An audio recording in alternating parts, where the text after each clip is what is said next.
Mon nom est Vincent Barrault, agence MediaMice, et avec l'ensemble des partenaires qui sont ici présents, nous sommes à l'initiative de ces premières rencontres du logement intermédiaire.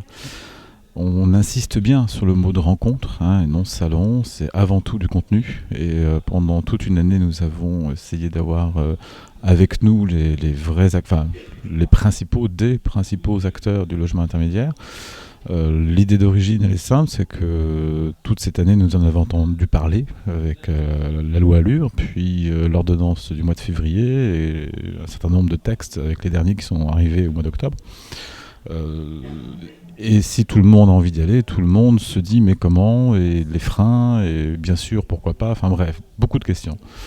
Donc l'idée, c'est de réunir tous ces acteurs, d'aborder l'ensemble des problèmes sous 3 angles. Le premier angle, c'est un angle territorial.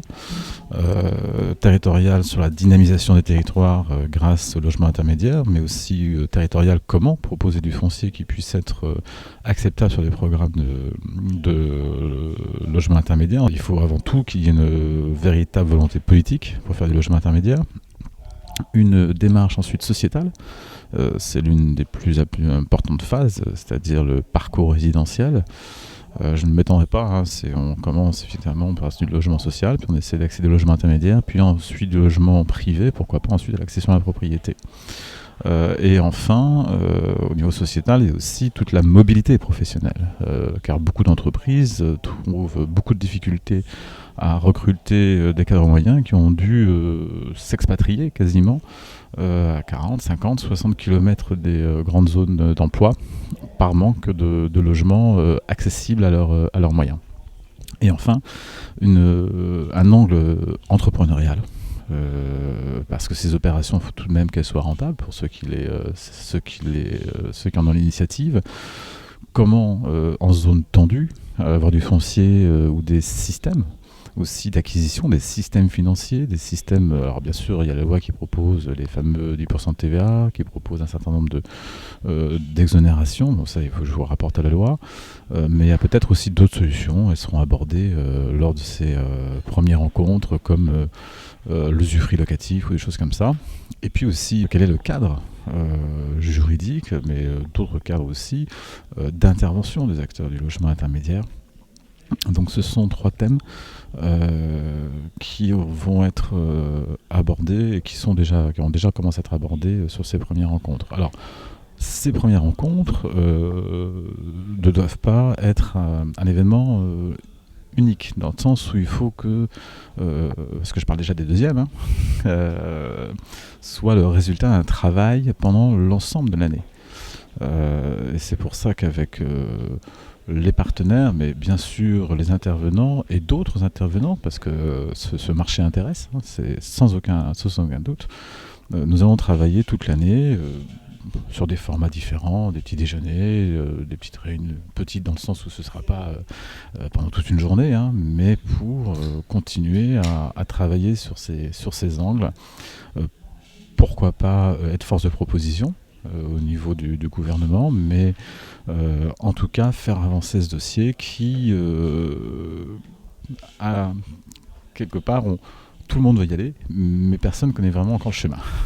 Donc peut-être tracer le schéma, en tout cas l'élaguer, le conforter, mettre quelques arbres autour pour qu'il soit un peu plus joli, mais en tout cas faire qu'on puisse le prendre de manière confortable et en toute connaissance de cause.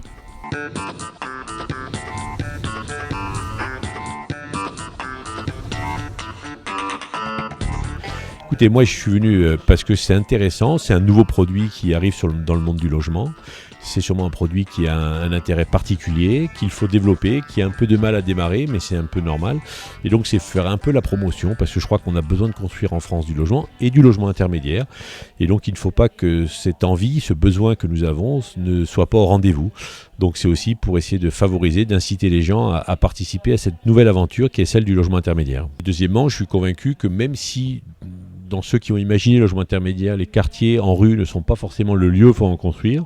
Je suis convaincu qu'on peut arriver à trouver un accord pour que chacun s'y retrouve et que dans ces quartiers-là, nous aussi, et en tout cas dans les villes où il y a des quartiers en rue, je suis convaincu que le logement intermédiaire a toute sa place.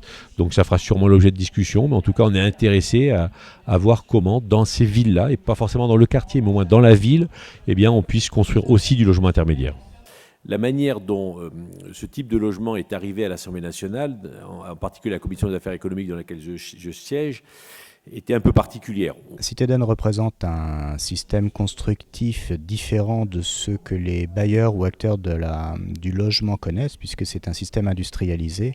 Et à partir de là, toutes les initiatives participant, je dirais, à promouvoir de nouvelles initiatives, et notamment le logement intermédiaire, nous y sommes sensibles, puisque nous essayons de promouvoir notre système constructif qui a des réponses pertinentes pour ces besoins. Il faut aujourd'hui, à mon sens, réunir tous les acteurs concernés par le logement intermédiaire, logement social, qu'ils soient bailleurs, qu'ils soient promoteurs, financeurs, mais également constructeurs. Donc à ce titre, et nous en qualité de constructeurs, nous essayons d'y prendre part, justement pour avoir une opportunité de rencontre et essayer de réunir, on va dire, toutes les énergies pour trouver des solutions et répondre à cette problématique de logement qui existe en France. Une application, je dirais, de tous les acteurs, que ce soit au niveau politique, que ce soit au niveau promotion, que ce soit au niveau technique. Et un constat partagé aussi d'une difficulté liée naturellement à une situation économique, mais à un contexte qui fait que, on va dire sur le plan réglementaire, la construction est contrainte aujourd'hui, que sur le plan du financement également, la solution est compliquée. Donc aujourd'hui, construire en France, ça demande beaucoup de volonté et de réussir à trouver des réponses qui sont difficiles à trouver. Aujourd'hui, tous les intervenants qui sont présents marquent l'intérêt pour le logement intermédiaire. Le logement intermédiaire est un sujet nouveau en France. On a conscience, je dirais, dans l'offre logement, que la notion de logement intermédiaire est visiblement clé, je dirais, pour soulager d'une côté le logement dit social et le logement privé. Aujourd'hui, il faut trouver les acteurs qui vont pouvoir porter ces nouveaux types de construction. Je crois qu'au moins l'initiative de cette réunion, c'est déjà pour identifier ceux qui se sentent concernés, qui sont capables de créer une dynamique. Il faut espérer que dans les épisodes à venir, si on peut l'exprimer ainsi, on puisse réunir de plus en plus de monde et que de plus en plus de personnes aient conscience de ce potentiel. Bonjour, je suis donc Émilie Alain, la présidente de l'ANCC depuis 2012.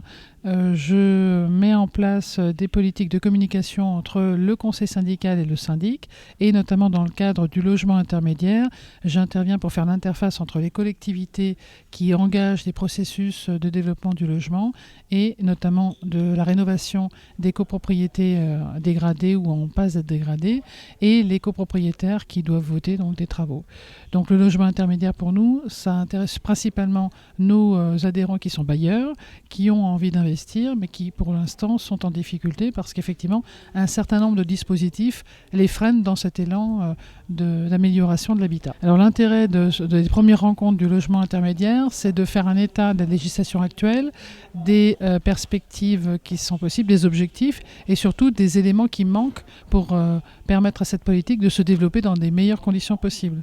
Donc tous les acteurs sont prêts à présenter des activités et des alternatives éventuellement pour permettre le développement à la fois de la part des bailleurs, donc lever les freins à l'achat dans le logement intermédiaire, et en même temps pour les opérateurs de faciliter la mise en place des opérations de construction, notamment en créant par exemple des dents creuses dans un domaine, dans les activités où il y a effectivement une densité accrue et sur lequel il y a une zone qui est extrêmement tendue en matière de logement.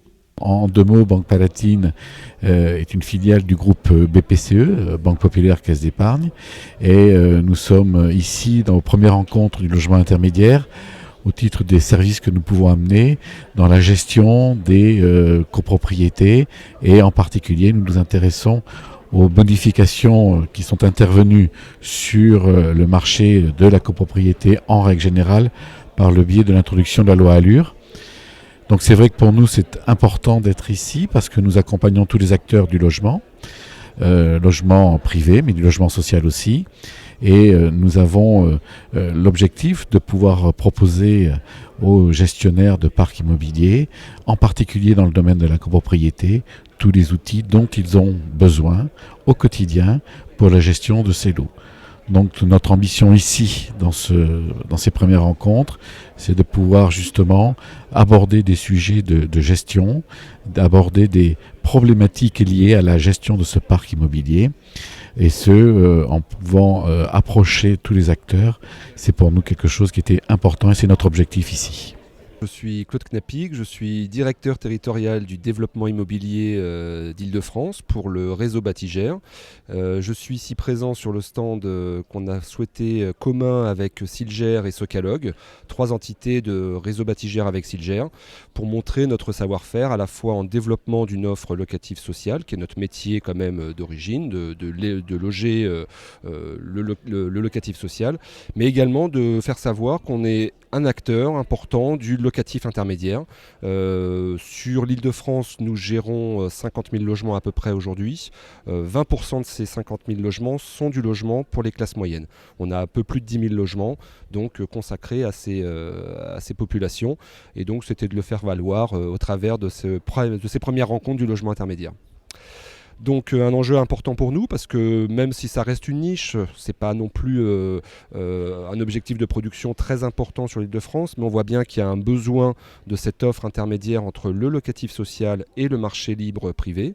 Donc je crois que tous les acteurs immobiliers doivent y répondre et nous en tous les cas on est en partenariat avec les collectivités pour essayer de développer cette offre intermédiaire. On est directement lié au monde de l'entreprise et apporter un service aux salariés d'entreprise au travers de Silger, qui est donc un des plus gros collecteurs nationaux et qui permet donc d'offrir là également une offre adaptée au service des salariés d'entreprise. Alors là, je sors d'une table ronde. On a pu évoquer justement cette notion de parcours résidentiel. On voit qu'il y a des blocages, on voit que c'est pas si simple. L'une des clés de voûte de la réussite de ce parcours résidentiel, ce sera la production de logements. En Île-de-France, très clairement, il nous en manque beaucoup pour pouvoir être vraiment fluide dans ce parcours résidentiel.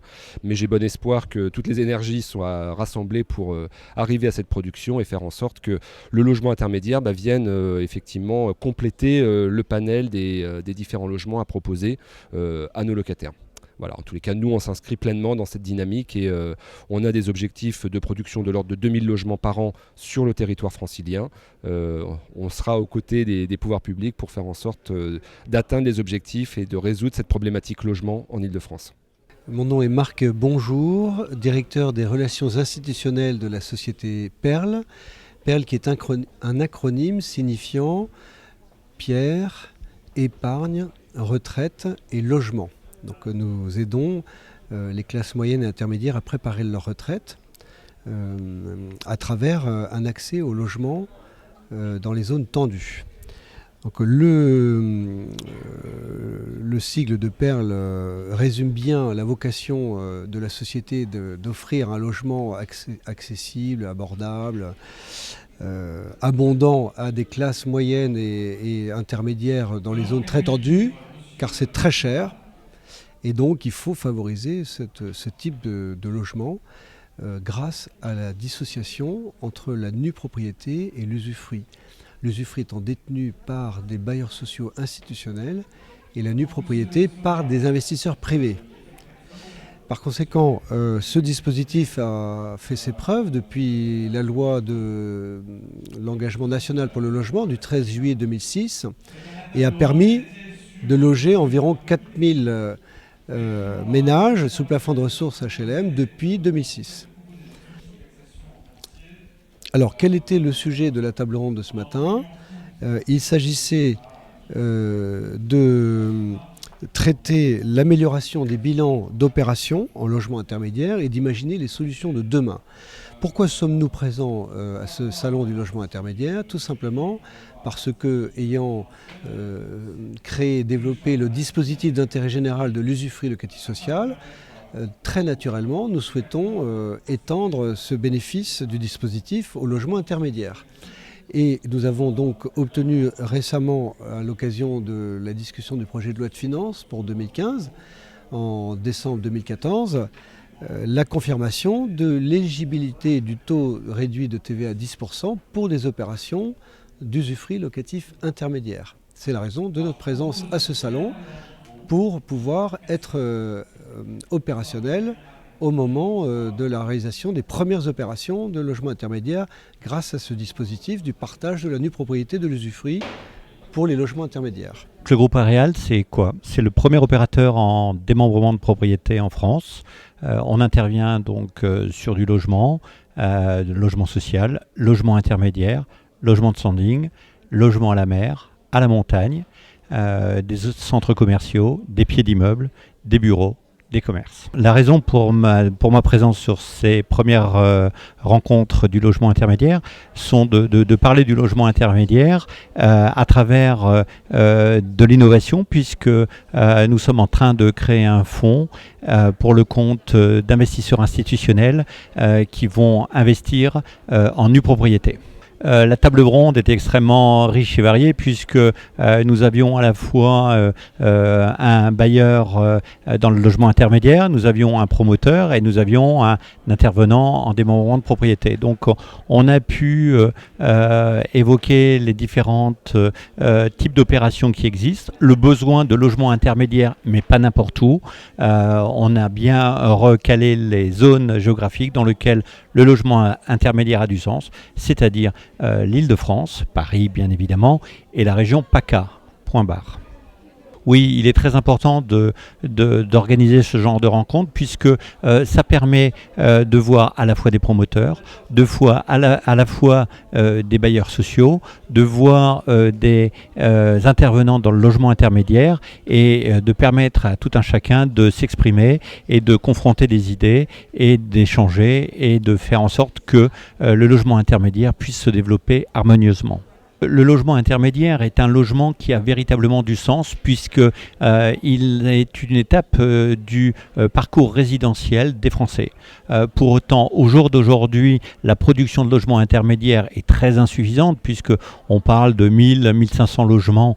Donc on est sur des niveaux qui sont très, très insuffisants.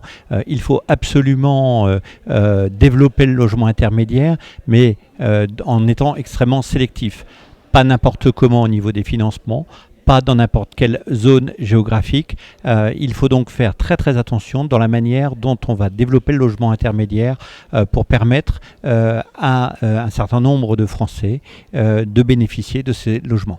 Jean-François Gavilla, président des résidences de la région parisienne, société filiale du groupe Solindy, spécialisée dans le logement locatif intermédiaire. Donc nous avons un parc d'environ 6300 logements et produisons jusqu'à présent à peu près 300 logements par an, et notre plan d'action sur les 4 années à venir est de 400 logements par an. Notre vocation unique étant le développement du logement intermédiaire, notre présence nous paraissait, à ces premières rencontres, nous paraissait très légitime, à la fois pour entendre ce que nos partenaires, concurrents ou autres intervenants pouvaient avoir à dire, et en même temps pour apporter le témoignage de notre activité. Moi, ce que j'en ai retenu surtout, c'est que il fallait d'abord considérer que une partie du logement intermédiaire était réalisée par des investisseurs particuliers intervenant dans le cadre de la loi Pinel, que ça constitue aujourd'hui la majorité du logement intermédiaire réalisé, que la production prévue dans le cadre des dernières ordonnances aujourd'hui n'a pas réellement démarré, faute d'éclaircissement réglementaire dans certains cas et de financement encore approprié, et en même temps une certaine on va dire frilosité des acteurs, de certains acteurs, notamment des investisseurs institutionnels. Donc nous essayons de notre côté de poursuivre notre activité, mais c'est vrai qu'elle a été un peu freinée par ces flous réglementaires, et nous comptons nous rapprocher des investisseurs institutionnels. En revanche, ce qui personnellement me paraît important, c'est qu'il y ait effectivement si ce n'est un séquencement, tout au moins une séparation importante entre l'activité de logement intermédiaire qui peut être réalisée, on va dire, dans des zones de marché normales, qui me paraît être devoir réservé aux acteurs du secteur privé et en particulier aux institutionnels, et le développement du logement intermédiaire dans les secteurs ou les villes qui ont déjà une proportion importante de logements sociaux, où l'intervention des HLM paraît plus légitime parce que le marché ne pourrait pas suivre. En quelque sorte, une clause de subsidiarité. J'ai un regret, c'est que ces rencontres se situent pendant la semaine du MIPIM, qui est la manifestation professionnelle des acteurs de l'immobilier. Donc ça a probablement un petit peu vidé de sa substance, au moins d'effectifs. Sinon, je pense que c'est intéressant de poursuivre et peut-être l'année prochaine de se revoir pour faire le point à la fois sur la réglementation et sur la réalité de la production qui se sera effectuée en 2015. Je suis Stéphane Carini, gérant fondateur de Ulysse Consultant. J'ai été convié aux premières rencontres du logement intermédiaire. C'est un vif plaisir pour moi d'y participer. L'intérêt de ces rencontres est très grand.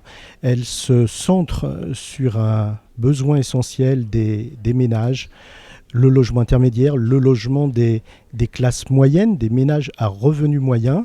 C'est une question qui n'est pas nouvelle, mais c'est une question qui a besoin d'être profondément renouvelée, car le contexte, les acteurs, les besoins, les dynamiques qui sont à l'œuvre doivent être redéfinis. J'ai essayé d'y apporter ma modeste contribution dans le cadre de 2 tables rondes, l'une centrée sur la redynamisation des territoires et le logement intermédiaire, d'une part, l'autre centrée sur le cadre d'intervention des acteurs du logement intermédiaire, acteurs traditionnels ou futurs acteurs qui vont revenir sur le devant de la scène du logement intermédiaire.